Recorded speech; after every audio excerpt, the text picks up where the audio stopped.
Like 5 years ago, if you were really involved in the environmental movement, my opinion was, what was the main thing you were hearing was change your light bulbs.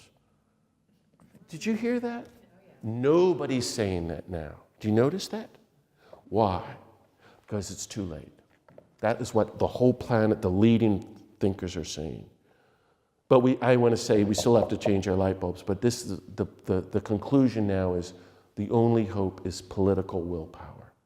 And that's why I'm talking the way I am. I don't know if this is helpful or interesting to you, but you still have to change your light bulbs, reflect on what you're eating, how your carbon footprint, you driving and being part of groups, getting rid of plastic, you know, that mound of plastic floating in the Pacific, twice the size of Texas, really trying to get solar panels and so forth and so on. I'm sorry, forgive me, but we all have to become vegetarians.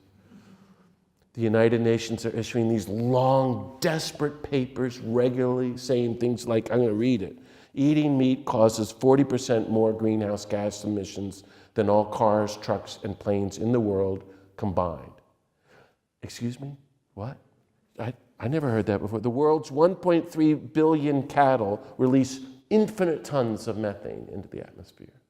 The burning of lands for their grain, to feed our animals for the McDonald's hamburgers we get, releasing carbon.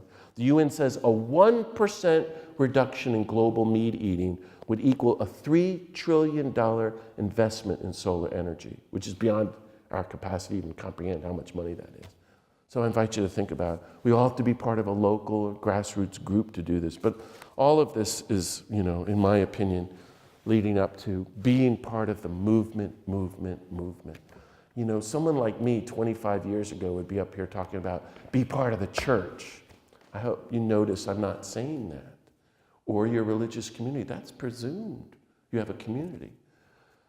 We have to learn from Martin and Gandhi that the way social change happens is bottom-up grassroots movements, from the abolitionists to the suffragists, the civil rights movement, beginning of the anti-Vietnam War movement, the environmental movement. Everyone's got to be involved. Everyone is needed. Everyone can make a difference. Everyone could be Rosa Parks, that tipping point person. It becomes organic and contagious, and we don't know how. But the only way forward to deal with catastrophic climate change is the movement. But if you care about the environment, you have to be against racism. You have to be against sexism. You have to be against executions. It's actually connected.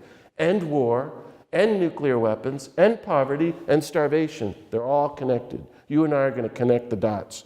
And we're going to have legislation to end all this destruction and wars and injustice, which means I think, I'm sorry, but we're going to have to vote everybody out of office.